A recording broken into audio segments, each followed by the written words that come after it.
Who are you? My name is Pussy Galore. I must be dreaming. Who was she to some? She was the judo-throwing, leather-clad heroine who stormed television screens in the 1960s. To others, she was the boldest Bond woman ever to appear on screen. And to many who knew her personally, she was a fiercely independent soul who never bowed to convention. Not in her private life, not in her career, not even in death.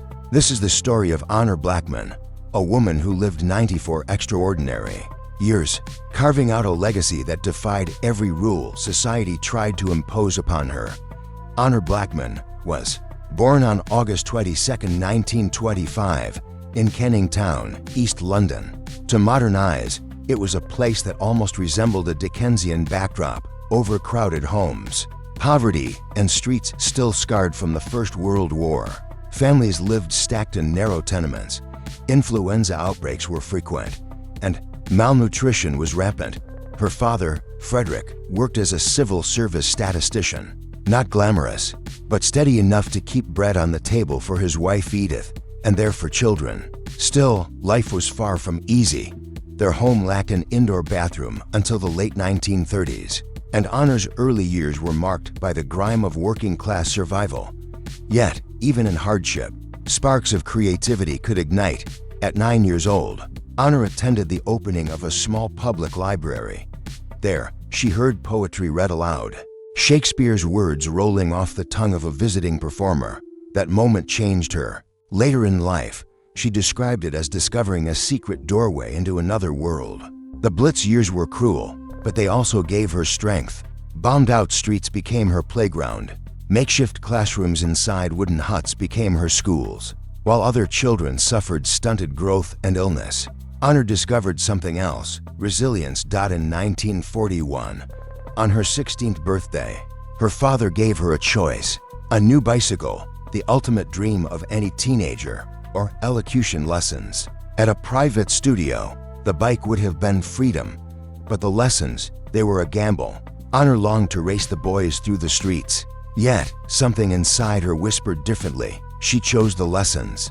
That decision altered her life forever. Under the guidance of her tutor, Mrs. Marion Cuddy, she was introduced to Shakespeare, to Ibsen, to John Donne's poetry.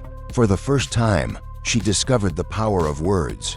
Her tutor was so impressed that she wrote to Honor's father, urging him to enroll her in Guildhall School of Music and Drama. Despite the financial strain, Frederick agreed. So, while London was still under nightly bombardment, Honor began formal drama training. Few working-class girls from Canning Town would ever dream of such a leap. She didn't just dream it, she grabbed it. But Honor Blackman wasn't just an aspiring actress during the war. She was also, secretly, a daredevil. At 16, she volunteered as a motorcycle dispatch rider for Britain's civil defense. It was a role usually reserved for men. She trained in mechanics, navigation, and first aid before being issued a roaring 500cc Norton Model 18.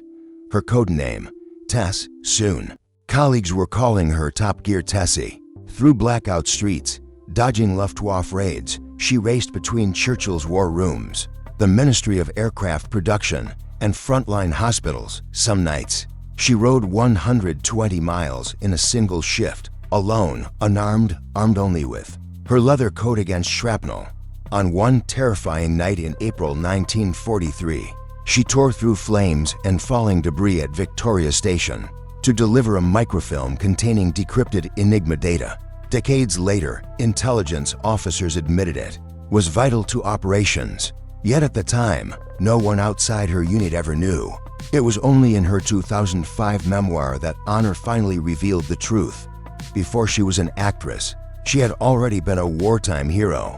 After the war, Honor turned fully to acting. In 1947, she appeared in her first film, Fame is the Spur.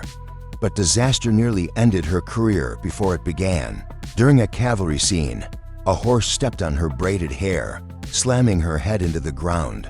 She escaped with scalp wounds, a torn eyebrow, and reconstructive surgery later. She joked that no James Bond stunt frightened her as much as that horse did. At the same time, she worked punishing hours, drama training by day, clerical duties. For the Home Office by night, she often fainted from exhaustion, but she kept going.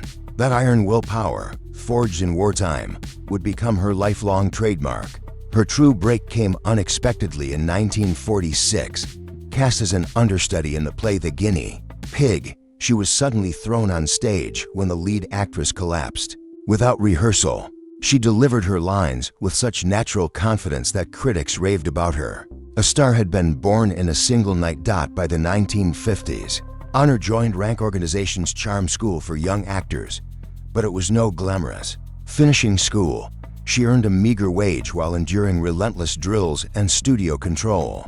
The stress left her hospitalized for anxiety in 1954. Still, she built her reputation with strong performances in Quartet, So Long at the Fair, and A Night to Remember. Yet her true breakthrough would come in the early 1960s, in a role that rewrote television history. When The Avengers lost its leading man, producers hastily cast Honor Blackman as a new character, Kathy Gale. The role had been written for a man, but rather than change the script, she played it straight, with steel, wit, and authority. She trained rigorously at London's Budokwai Judo Club, earning a brown belt.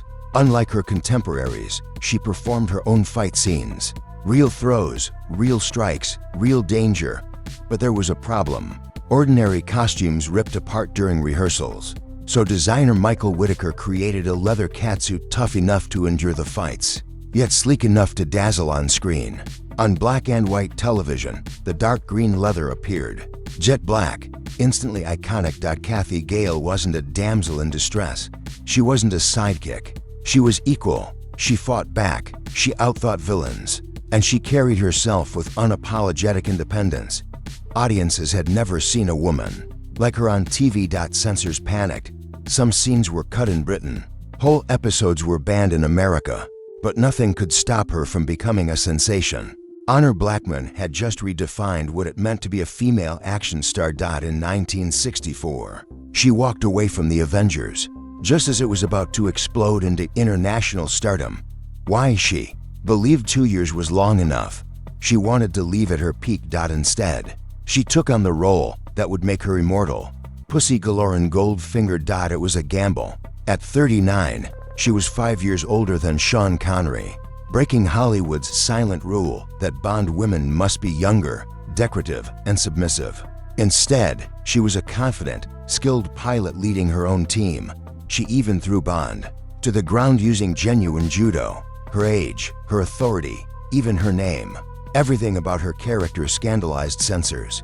In America, newspapers refused to print Pussy Galore, reducing her to Miss Galore. But audiences loved her. She wasn't just another Bond girl. She was a Bond equal. Honor Blackman didn't play a stereotype. She demolished one. Blackman refused to be typecast. She played the goddess Hera in Jason and the Argonauts, starred in dramas like Life at the Top, and even ventured into westerns with Shalako alongside Connery and Brigitte Bardot. On stage, she stunned audiences in Wait Until Dark as a blind heroine, and later in musicals like The Sound of Music, where her rich voice surprised even critics. In the 1990s, she reinvented herself again in the sitcom The Upper Hand, proving she could still command a primetime audience well into her 60s. Off-screen, her personal life was no less dramatic. Her first marriage collapsed in betrayal, leaving her with a nervous breakdown. Years of therapy helped her rebuild herself. Her second marriage to actor Maurice Kaufman gave her two adopted children, Lottie and Barnaby, but ended in divorce after 14 years. Yet she remained close to Kaufman, even nursing him through cancer until his death in 1997. Honor Blackman never lost her fire. She turned down a CBE because she opposed the monarchy. She publicly criticized Sean Connery for dodging British taxes. She condemned Margaret Thatcher's failure to support women in politics. She even said the Falklands belonged more to Argentina than to Britain, a statement that drew fury, but which she never retracted. On April 5, 2020, at the age of 94, Honor Blackman died peacefully at her Sussex home. Her family described her as a woman of extraordinary beauty, intelligence, and determination. She proved that strength and femininity were not opposites. That age was not a barrier to allure. That women on screen could fight, lead, and command as much respect as men. And perhaps most of all, she proved that in a world eager to box her in, she would never stay inside the lines. Honor Blackman was more than a star. She was a revolution. Thanks for watching.